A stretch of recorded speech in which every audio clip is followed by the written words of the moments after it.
India चाहता है Iran mainstream हो जाए। क्यों? क्योंकि अगर कल फॉरेन फोर्सेस, अगर कल अमेरिका आता है अफगानिस्तान, जो कि अमेरिका आएगा ना, आज नहीं तो कल, नहीं तो परसों, नहीं तो 10 साल के बाद, America and the West will again land up in Afghanistan. ये होना है। 2952 वोट टोटल के टोटल पड़ने थे और 9252 वोट में पता है आपको शी जिनपिंग को कितने मिले? 2952। किसी की ऐसी हिम्मत नहीं हुई कि शी जिनपिंग के खिलाफ एक भी वोट। यार ये तो हाल है इनके। तुमने इराक में एक पूरी कौम को निपटा दिया। इराकियों का कोई लेना देना नहीं। Iraqis had nothing to do with 9/11। Saddam Hussein had nothing to do with 9/11। उन्होंने निपटा दिया। Australia, UK and the United States, जो ऑकस का ग्रुपिंग बनी है, ऑकस के तहत यह काम हो रहा है कि ये न्यूक्लियर अटैक सबमरीन्स अब अमेरिका से खरीदेंगे। जय हिंद दोस्तों, मैं हूं मेजर गौरव और आप देख रहे हैं द चाणक्य डायलॉग्स। इस वीडियो को लाइक करिए, हमारे चैनल को सब्सक्राइब करिए और बेल आइकन दबाना बिल्कुल मत भूलिएगा दोस्तों। अच्छा, आप लोगों से हमें फीडबैक मिली है, कुछ लोगों से, कि साहब बहुत ज्यादा पाकिस्तान सेंट्रिक हो गया मामला, थोड़ा सा हटके हमें दुनिया की और चीजें भी बताएं कि चल क्या रहा है दुनिया में। पाकिस्तान को जो ठोकना है या पाकिस्तान की अटेंडेंस लेनी है, पाकिस्तान प्रेजेंट सर, ये वाला ड्रामा तो चलता रहेगा रोज, लेकिन अब हमें दुनिया की और खबरें भी सुननी हैं। तो दोस्तों आज मैं अटेम्प्ट कर रहा हूं, देखते हैं वीडियो पे क्या रिस्पॉन्स आता है और आप लोग कितना पसंद करते हैं नॉन पाकिस्तानी कंटेंट, क्योंकि काफी डिमांड आ रही है कि मेजर साहब पाकिस्तान का तो करें, आप उनकी क्लास लीजिए, लेकिन दुनिया भर के बारे में भी थोड़ा बताइए। तो आज हम शुरू कर रहे हैं थोड़ा सा वेरिएशन, एंड आई होप आपको पसंद आएगा और आपका आशीर्वाद वैसे ही मिलता रहेगा दोस्तों जैसा आज तक मिलता आया है। देखिए, सबसे पहले सऊदी अरब और ईरान के बीच में अब डिप्लोमेटिक टाइज दोबारा शुरू हो गई और मैं आपको इसका सिग्निफिकेंस बताता हूं। सऊदी जो है, आपको पता है कि इस्लाम का जन्म जो हुआ था वो सऊदी अरब से हुआ था, ठीक है, हिजाज जब कहते थे, और तो जो अरब है सऊदी अरब, वहां से इस्लाम का जन्म हुआ। प्रॉफिट मोहम्मद ने वहीं पे जन्म लिया था, वहीं पे इस्लाम पैदा हुआ था सऊदी अरब में, और फिर वहीं से दुनिया भर में फैला। तो ऐसा हुआ कि पहले दो हिस्से बन गए इस्लाम के, राइट? इस्लाम के दो हिस्से बन गए, शिया और सुन्नी, ये भी आप जानते ही होंगे। तो दुनिया का जो सबसे बड़ा शिया मुल्क है वो ईरान है, सबसे बड़ा शिया मुल्क जो ईरान है, और जो सऊदी अरब है वो सबसे बड़ा सुन्नी मुल्क तो नहीं है, लेकिन Saudi Arab is the heart of Islam, whether it's Sunni Islam और शिया इस्लाम, क्योंकि मक्का मदीना दोनों वहीं पे हैं, और जो इस्लाम का जन्म वहां से हुआ था, तो जाहिर सी बात है कि Saudi Arabia is very very very important, the most important from Islamic point of view Saudi Arab. अच्छा, इनकी बीच में तनातनी चल रही थी और काफी टाइम से इनके डिप्लोमेटिक कॉन्टैक्ट्स नहीं थे। अब एक चाइना ने ब्रोकर करी है डील, ऐसा कहा जा रहा है कि चाइना ने डील ब्रोकर करी है कि ये लोग आपस में अपने अपने मुल्कों में एक दूसरे के एम्बेसी खोलेंगे। अच्छा, दुनिया में कई ऐसे लोग हैं जिन्होंने बड़ा फायदा उठाया इन दोनों की लड़ाई का, ठीक है, और इन दोनों की लड़ाई का जो फायदा उठाया ना काफी लोगों ने, अब उन लोगों को नुकसान होने वाला है, उन लोगों को नुकसान होगा। और सबसे पहला जो नुकसान होगा ना, मैं आपको बता रहा हूं, तुर्की को होगा सबसे पहला नुकसान। अच्छा, चाइना की ब्रोकर डील है, और एक और मैं बात बताता हूं कि इजराइल है ना, इजराइल के रिलेशन सऊदी अरब के साथ बड़े अच्छे हैं, लेकिन इजराइल के रिलेशन ईरान के साथ बहुत खराब है। सऊदी अरब के अमेरिका के साथ रिलेशन बड़े अच्छे हैं, लेकिन सऊदी अरब के ईरान के साथ रिलेशन बहुत खराब है। अब ठीक हो रहे हैं धीरे धीरे, और पीठ पीछे behind the scenes Indian diplomacy ने भी इसमें बहुत एक कमाल का काम करा है, खासतौर से जो मोदी जी ने डायरेक्शन दिए और जयशंकर साहब ने इसको एग्जीक्यूट करवाया। और इंडिया के, आप मैप देखिए, राइट, आप ये देखिए नक्शा, आपको इसमें क्या दिख रहा है? ये जो ईरान है ना, ईरान के ऊपर सैंक्शंस लगाए गए हैं because of nuclear proliferation, because of this, because of that, दुनिया भर के तामझाम। इंडिया चाहता है कि ईरान मेन स्ट्रीम हो जाए, और ये इंडिया के लिए बहुत अच्छी खबर है कि सऊदी के साथ उसके रिलेशन अच्छे हो गए। इंडिया चाहता है ईरान मेन स्ट्रीम हो जाए। क्यों? क्योंकि अगर कल फॉरेन फोर्सेस, अगर कल अमेरिका आता है अफगानिस्तान, जो कि अमेरिका आएगा ना, आज नहीं तो कल, नहीं तो परसों, नहीं तो 10 साल के बाद, America and the West will again land up in Afghanistan. ये होना है, ये बात तय है। तो वो कहां से आएंगे? वो आएंगे कहां से? आज तक क्या था कि दो ही देश थे जो समुद्री रास्ता दे सकते थे आपको, क्योंकि अफगानिस्तान खुद तो लैंडलॉक्ड है, तो दो ही देश थे, एक ईरान और एक पाकिस्तान। ईरान जो है, ईरान के साथ दुनिया की बनती नहीं साहब। अब अमेरिका की नहीं बनती, इसकी नहीं बनती, फलाने की, इजराइल की, सऊदी की, किसी से नहीं। अब सऊदी से बनना शुरू हुआ है, सऊदी से इसकी बननी शुरू हुई और एक दूसरे के एम्बेसीज भी खोलेंगे। इंडिया यह चाहता है कि अगली बार इतने अच्छे रिलेशन बन जाएं कि लोग ईरान का रास्ता, जो कि भारत ने पोर्ट बनाया वहां पे चाबार, आपने सुना होगा चाबार पोर्ट, और उसके आगे रेलवे लाइन भी बनाई है भारत ने। तो भारत यह चाहता है कि वो आप इस्तेमाल करें, क्योंकि पाकिस्तान जो कहता है ना हम जियो स्ट्रेटेजिकली बड़े इंपॉर्टेंट हैं, यार हम जियो स्ट्रेटेजिकली इतने इंपॉर्टेंट हैं कि जबरदस्त मजा आ गया, तीर तुक्के मार दिए। पाकिस्तान अपने आप में बिल्कुल भी इंपॉर्टेंट नहीं है दोस्तों। पाकिस्तान को कोई नहीं पूछता। पाकिस्तान सिर्फ इसलिए इंपॉर्टेंट है क्योंकि पाकिस्तान का बॉर्डर अफगानिस्तान से लगता है। अगर आप अफगानिस्तान को, फर्ज कीजिए, फॉर एग्जांपल कह रहा हूं, हाइपोथेटिकल सिचुएशन ले लीजिए, अगर अफगानिस्तान हटा दे वहां से, तो पाकिस्तान, मैं बता रहा हूं, क्रिकेट टीम को भेजना पसंद ना करे, because it is the least important country in the world. उसके पास है नहीं कुछ बेचने के लिए, अपनी जियो स्ट्रेटेजिक लोकेशन है, उसके अलावा पाकिस्तान के पास कोई माल नहीं है दुनिया को बेचने के लिए। और उसके जियो स्ट्रेटेजिक इंपॉर्टेंस जो है वो सिर्फ और सिर्फ इसलिए है क्योंकि वो अफगानिस्तान से उसके बॉर्डर मिलते हैं, दैट्स इट। तो ये बहुत एक बढ़िया चीज हो गई और इसमें भारत का बहुत ज्यादा फायदा है। अच्छा जी, शी जिनपिंग ने फिर से इलेक्शन फिक्स कर लिया और शी जिनपिंग ने थर्ड एक टर्म ले लिया है, राइट? और अब ये बाप बन जाएगा चीन का थर्ड टर्म के लिए, नेक्स्ट 5 इयर्स के लिए। इसमें मैं आपको एक और चीज बताता हूं, मैं आपको बताता हूं कि किस तरीके से इलेक्शन फिक्स होते हैं, ठीक है ना? यह जानना जरूरी है कि किस तरीके से इलेक्शन फिक्स होते हैं। तो दोस्तों, चाइना में हो गई कॉमेडी, शी जिनपिंग जीत गया अपना तीसरा टर्म और तीसरे टर्म के लिए हुआ इलेक्शन। बिल्कुल फ्रॉड, बिल्कुल फ्रॉड। मुझे लग रहा था चाइना एक डेवलप्ड कंट्री है, डेवलपिंग कंट्री है, इकोनॉमिक सुपर पावर है, वहां पे तो तमीज से काम करते होंगे। ना ना, वहां पे भी बिल्कुल जैसे पंचायत में होता है ना, इंडिया में पंचायत का इलेक्शन भी ढंग से होता है, बाय द वे। वायलेंस हो जाता है लेकिन इलेक्शन ढंग से होता है, इलेक्शन कमीशन देखता है। यहां पे चोरी देखिए, मैं चाइना को अभी एक्सपोज करता हूं।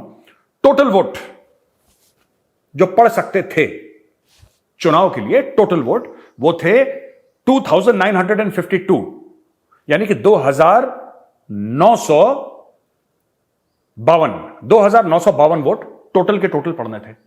और 9252 वोट में पता है आपको शी जिनपिंग को कितने मिले? 2952। किसी की ऐसी हिम्मत नहीं हुई कि शी जिनपिंग के खिलाफ एक भी वोट। यार ये तो हाल है इनके, टोटल फिक्स। अब वो दोबारा चीन की किस्मत का तिबारा, वो चीन की किस्मत का मालिक बन चुका है और वो चीन को अब धकेलेगा अपने डायरेक्शन में। उसने, याद है पिछली बार कोविड हुआ था, सारे दरवाजे शरवाजे सब बंद कर दिए, लोगों को वेल्डिंग कर दी थी दरवाजे में, जो लोहे की कुंडियां थी, उसने बोला कि वेल्डिंग ही कर दो, निकल ही ना पाए उसके अंदर। तो अब वो फिर से करेगा आदमी। और इसमें भारत के लिए और बाकी देशों के लिए थोड़ा सा फिक्र की यह बात है कि शी जिनपिंग जो है ना, शी जिनपिंग ये लगातार दर लगातार अपने आप को टर्म देता रहता है। तो लैक ऑफ डेमोक्रेसी तो है चाइना में, ठीक है। इकोनॉमिक ग्रोथ चाइना की कम हो रही है, यानी कि एक तो लैक ऑफ डेमोक्रेसी है, इकोनॉमिक ग्रोथ है। इससे क्या होता है कि पोजीशंस अनस्टेबल होती हैं कंट्रीज की। लोग अगर भूखे हैं, उनको आजादी है, तो फिर यह बैलेंस बन जाता है। या लोगों का पेट भरा है, उनकी जेब में पैसे हैं लेकिन उनके पास आजादी नहीं है, फिर यह बैलेंस बन जाता है। पर यह नहीं हो सकता कि आजादी भी नहीं है और पैसे भी नहीं है और खाना भी नहीं है। समझ रहे हैं मेरी बात? तो ये तीनों चीजें नहीं हो सकती। फिर चाइना में आजादी तो पहले से नहीं थी, लेकिन लोगों के पास पैसे खूब थे और लाइफस्टाइल एक अच्छा था। अब क्या हो रहा है कि over a period of time वो लाइफस्टाइल इंपैक्ट हो रहा है। चाइना में रियल एस्टेट ठप, ठीक है, रियल एस्टेट ठप, शेयर मार्केट ठप, बैंक्स काफी ठप, और ये सब चीजें हो रही हैं। और बाकी अमेरिका वगैरह जितने भी यूरोपीय मुल्क हैं और अमेरिका, ये सब मिला के इन लोगों ने बोल दिया कि जो बड़ी बड़ी कंपनी है ना, जो चाइना में मैन्युफैक्चरिंग कर रही हैं, उनको मैसेज पास कर दिया कि बॉस धीरे धीरे तुम कटो चाइना से, तुम्हें जहां मर्जी जाना है जाओ यार, तुम्हें जहां मर्जी जाना है। और दुनिया भर का सामान बनता है चीन पे, और चीन उसी की कमाई लेकर दुनिया पर राज करने की कोशिश कर रहा है। चाइना में खुद तो कुछ बनता नहीं है। आप जो शूज पहनते हैं, मैं आपसे मेरा मतलब सिर्फ इंडिया में नहीं, क्योंकि इंडिया में भी यही सब मैन्युफैक्चरिंग होती है, लेकिन दुनिया जो जूते पहनती है जनरली, अगर आप नाइकी के शूज पहनेंगे, एडिडास के पहनेंगे, रीबॉक के पहनेंगे, अगर आप अमेरिका में वो शू खरीदेंगे, वहां पे लिखा रहेगा made in China. Brand American है, मेड इन चाइना। ब्रांड अगर कोई यूरोपियन है, मेड इन चाइना। अब वो लोग क्या कर रहे हैं, धीरे धीरे इन ब्रांड्स को वहां से हटा रहे हैं। अचानक तो हटा नहीं सकते, कंपनी डूब जाएगी, धीरे धीरे हटा रहे हैं, धीरे धीरे करके। अच्छा, एक फैक्ट्री, 5 फैक्ट्री है, चलो एक हटा दो, इंडिया में डाल दो, दूसरी एक काम करो मलेशिया में डाल दो। तो ये शी जिनपिंग के अंडर हो रहा है।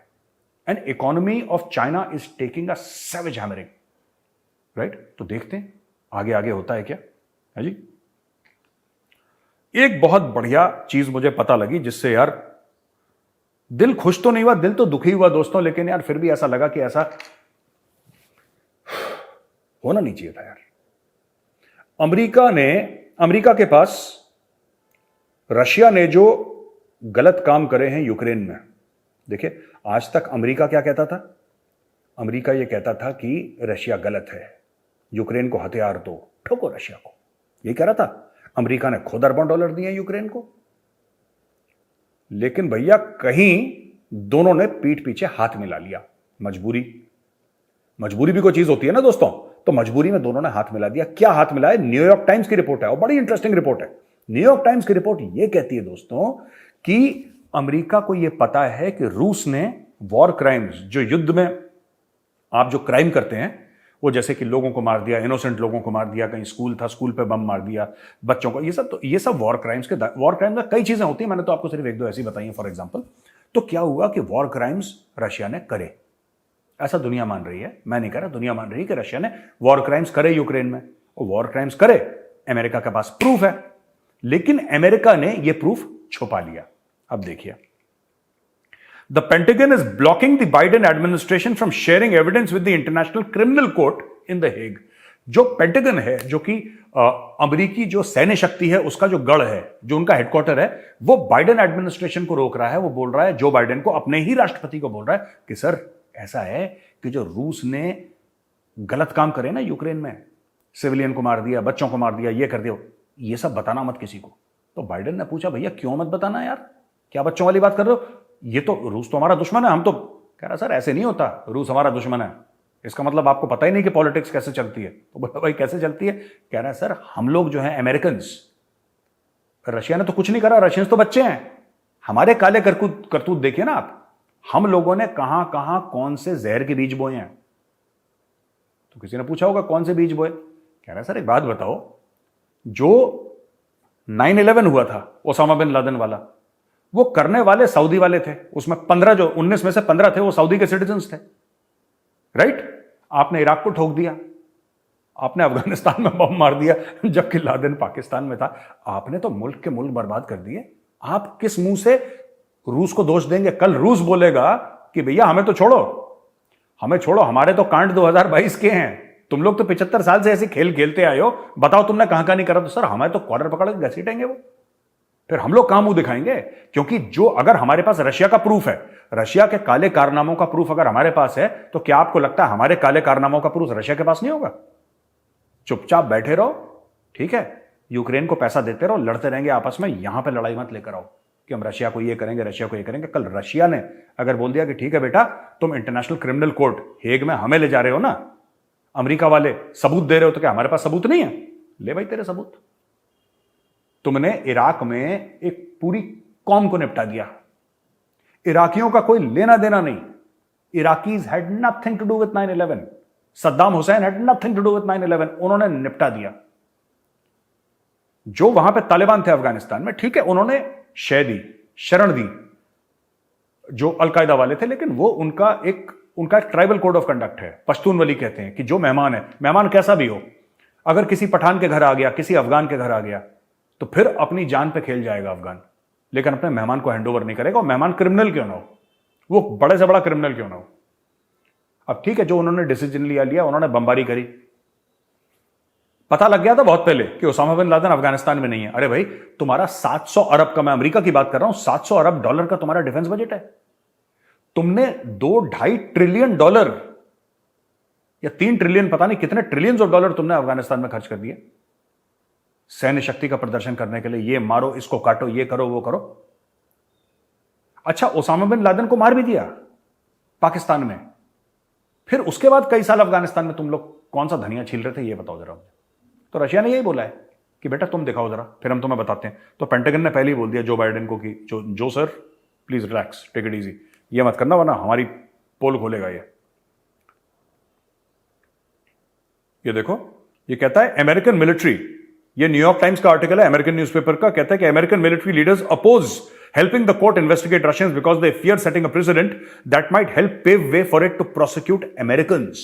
क्योंकि अमेरिकन ने भी जबरदस्त वॉर क्राइम्स करे हैं, ठीक है। रशियंस तो बच्चे हैं उनके सामने, मैं बता रहा हूं, चाइनीज बच्चे हैं उनके सामने, Chinese are kids, Russians are kids in front of the Americans. American ने तो वियतनाम में जो नेपाम से गांव के गांव उड़ा दिए थे, बच्चे कितने हजारों बच्चे मार दिए। नेपाम जो होता है, it's a fuel based explosive जो कि ऊपर फटता है और पूरी ऑक्सीजन सक कर लेता है बाहर। लोगों ने सांस ली तो आग उनके फेफड़ों में चली गई and it just sucked the oxygen out. बहुत बेदर्दी से मारा है। एजेंट ऑरेंज की बात करते हैं लोग, आप जाके देखिएगा क्या क्या नहीं करा अमेरिका ने। बाकी सब ठीक है, फ्रीडम की बात करना और इंडिया को जो बीच बीच में लेक्चर दे देता है ना कि रिलीजियस फ्रीडम इंडिया में ये नहीं है और हमें बुरा लग रहा है ह्यूमन राइट्स। भाई साहब आप देखना, अमेरिकन प्रेसिडेंट ने वॉर डिक्लेयर करा है, कितने देशों को इन्होंने बर्बाद कर दिया। और इन्होंने हजारों लाखों के हिसाब से लोग नहीं मारे, इन्होंने करोड़ों के हिसाब से लोग मारे हैं, करोड़ों के हिसाब से अमेरिकन ने मारे। और यही पेंटागन कह रहा है कि सर, अपने प्रेसिडेंट को कह रहा है, जो बाइडेन को, कि भाई साहब जिल्ले लाई, दूसरे पे उंगली उठाने से पहले यह देख लो कि हम कितने काले हैं, हमारी करतूतें कितनी काली हैं, ऐसा ना हो कल हम फंस जाएं। अच्छा जी, Australia to buy US nuclear part submarines in a deal to counter China. 5 Virginia class nuclear part submarines United State से खरीदेगा ऑस्ट्रेलिया। अच्छा, आपको पता है ये कल हमने कवर करा था, Australian prime minister INS Vikrant के ऊपर चढ़े थे, राइट। अब ये क्या हो रहा है कि उसके बाद ये खबर आ गई, ठीक है। तो क्या है कि ऑस्ट्रेलिया अब अपने आप को मजबूत कर रहा है, न्यूक्लियर पावर सबमरीन से अमेरिका से खरीद रहा है। इसकी एक डील फ्रांस के साथ होनी थी, वो हो नहीं पाई किसी कारण से। तो इमैनुअल मैक्रोन जो था वो बड़ा दुखी हो गया था ऑस्ट्रेलिया से और बोला कि तुमसे कट्टी है, अब बात नहीं करेंगे तुमसे, समथिंग लाइक दैट। लेकिन fact of the matter is Australia is buying stuff from the United states of America. ये 5 nuclear submarines, nuclear part submarines जो हैं ये खरीदेगा वर्जीनिया क्लास की, और ये 2030 तक ये डिलीवर हो जाएंगी। इसके बाद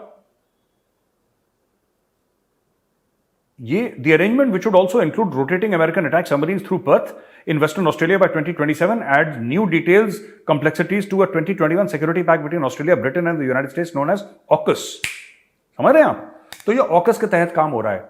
Australia, UK and the United States, जो AUKUS का एक ग्रुपिंग बनी है, AUKUS के तहत ये काम हो रहा है कि ये न्यूक्लियर अटैक सबमरीन्स अब अमेरिका से खरीदेंगे चाइना को काउंटर करने के लिए। और उसी लिए ऑस्ट्रेलिया का प्रधानमंत्री आईएनएस विक्रांत पे आया था, यही मैसेजिंग करने के लिए चाइना को कि बॉस, इंडिया भी है, अमेरिका भी है, यूके भी है, आ जाओ, खिलाते हैं तुम्हें चाउमीन।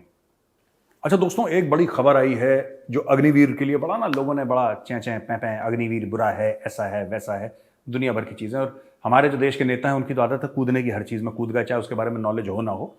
सेंटर ने डिक्लेयर कर दिया है कि 10% वैकेंसी बीएसएफ में अग्निवीर की होगी, सीमा सुरक्षा बल में 10% वैकेंसी अग्निवीर में होगी। अब मैं आपको बताता हूं थोड़ा अग्निवीर की स्टोरी, जो लोग बच्चे अप्लाई भी कर रहे हैं अग्निवीर के लिए। देखो ऐसा है, मैं आपको बताता हूं, यह सरकार को बहुत पहले डिक्लेयर कर देना चाहिए था, तो इतना ड्रामा होता ही नहीं, पर ठीक है, टाइम लगता है, और डिक्लेयर कर दिया सरकार ने, अब वो हो गया है। बेसिकली क्या है कि अग्निवीर में यह सिस्टम है कि अगर 100 लोग जाते हैं, उदाहरण दे रहा हूं 100 का, वैसे हजारों जाएंगे, 100 का उदाहरण पकड़ लो आप, तो 25 तो फौज में रह जाएंगे, अब बचे 75। तो लोगों का ये कहना था भाई ये 75 कहां जाएंगे, कोई कह रहा है डाकू बनेगा, कोई कहता है ये चोर बनेगा, कोई कहता है ये मर्डर करेगा, शूटर बनेगा, दुनिया भर की बकवास, ऐसा कुछ भी नहीं है। बीएसएफ में आप उदाहरण के लिए लीजिए कि अगर बीएसएफ में हर साल, ठीक है, 30,000 लोग जाते हैं, अगर बीएसएफ का इंटेक 30,000 का है, तो 30,000 में से 3,000 अग्निवीर लेगा बीएसएफ। बीएसएफ का 30,000 है, 50,000 है, 1 लाख है, मुझे नहीं पता, मैं सिर्फ आपको एक उदाहरण दे रहा हूं, ठीक है, just give you an example. अब बीएसएफ में 3,000 जाएंगे अग्निवीर, वो पक्का हो गया। अब आप आने वाले 3-4 महीनों में ये सुनेंगे कि सीआरपीएफ में भी 10% का हो गया रिजर्वेशन अग्निवीर के लिए, ठीक है। सीआरपीएफ बहुत बड़ी फोर्स है और दुनिया की सबसे बड़ी इंटरनल सिक्योरिटी की फोर्स है सीआरपीएफ, और BSF is the largest border guarding force in the world, ठीक है। तो आप इनको छोटा मत समझना, ये लाखों की तादाद में इनके पास लोग हैं, बीएसएफ के पास भी और सीआरपीएफ लाखों की तादाद में, बहुत बड़ा इंफ्रास्ट्रक्चर इनके पास है, and these are massive forces, ये बहुत बड़ी फोर्सेस हैं। अब आप ये देखेंगे कि बीएसएफ अब सीआरपीएफ का आएगा, आईटीबीपी, आईटीबीपी एक थोड़ी सी छोटी फोर्स है, लेकिन आईटीबीपी बहुत एक महत्वपूर्ण फोर्स है। अच्छा, मेरी जो पैदाइश है ना, मेरे पिताजी उस समय 2nd बटालियन आईटीबीपी में सीओ हुआ करते थे, कमांडेंट हुआ करते थे। जब मैं पैदा हुआ था तो मेरा थोड़ा सा आईटीबीपी के साथ थोड़ा सा वैसे भी लगा हुआ है। मैं आईटीबीपी में पैदा हुआ, बीएसएफ ने पाल पोस के बड़ा करा और इंडियन आर्मी ने ये बना दिया जो आपके सामने है। ठीक है, तो ITBP is a small force, Indo Tibetan border police, लेकिन आईटीबीपी बड़ी जबरदस्त फोर्स है और ज्यादातर जो तिब्बत के बॉर्डर के साथ है एरियाज, वहां पे उनका डिप्लॉयमेंट है। वीआईपी सिक्योरिटी में भी इनका डिप्लॉयमेंट है और बढ़िया काम करती है फोर्स है, वहां पे भी लोग जाएंगे। फिर सीआईएसएफ है, आपने सीआईएसएफ को देखा हुआ है एयरपोर्ट्स पे, लेकिन आपको क्या बात पता है कि पोर्ट्स जो होते हैं, सी पोर्ट्स है जहां पे बड़े बड़े हमारे, वहां पे भी सीआईएसएफ रहती है। बड़े बड़े इंडस्ट्रियल कॉम्प्लेक्सेस में सीआईएसएफ गार्ड करती है, वहां पे भी अग्निवीर जाएंगे। फिर एक एसएसबी है जो नेपाल के आसपास के बॉर्डर एरिया को गार्ड करती है, एसएसबी, वहां पे भी अग्निवीर जाएंगे। तो धीरे धीरे आप देखेंगे कि अगले 1 साल के अंदर ये अग्निवीर जो है ना, ये 99% सेट हो जाएंगे कहीं ना कहीं। सरकारी नौकरी चाहिए, सरकारी नौकरी मिल जाएगी, कहानी खत्म आपकी।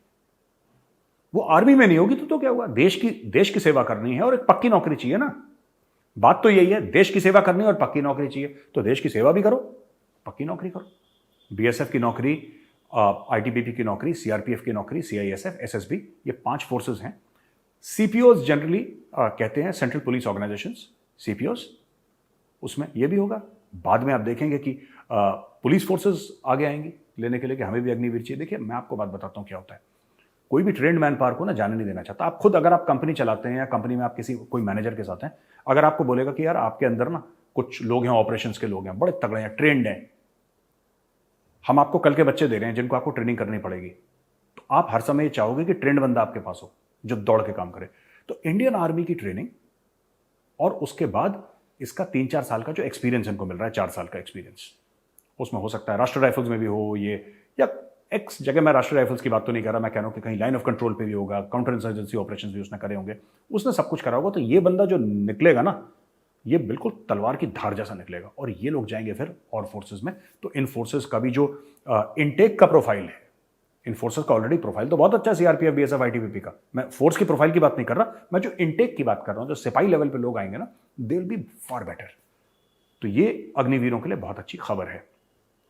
बाकी आखिरी में मैं आपको बता दूं एक चीज, मैं तो एक खबर पाकिस्तान की थी यार, मैं भूल ही गया। मैंने बोला कि पाकिस्तान की बिलावल कह रहा है कि भाई आईएमएफ अनफेयर है, और मुझे लगता है कि जब आईएमएफ जो हमसे कह रहा है, ये देखिए, ही फर्दर सेड, बिलावल देखिए, सेंस ऑफ एंटाइटलमेंट देखिए यार, पाकिस्तानियों का सेंस ऑफ एंटाइटलमेंट,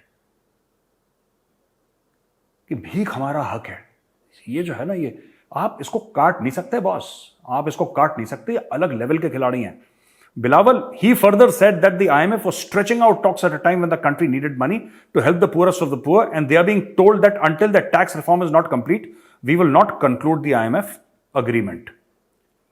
ठीक है जी, ये कह रहा है कि अब ये बिलावल, देखो बिलावल का एम क्या है कहने का। अब देखिए, सुनिए, ध्यान से सुनिएगा। Is it really the time to nitpick? ये बिलावल जो है आईएमएफ को लेक्चर दे रहा है, आईएमएफ को लेक्चर दे रहा है। Is it really the time to nitpick about our tax policy and tax collection while we are suffering from a climate catastrophe of this scale? ये लेक्चर दे रहा है आईएमएफ को।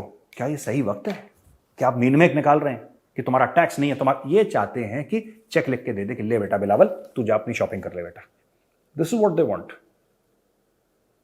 और विक्टिम कार्ड किस चीज का खेल रहा है कि पाकिस्तान में फ्लड आए थे।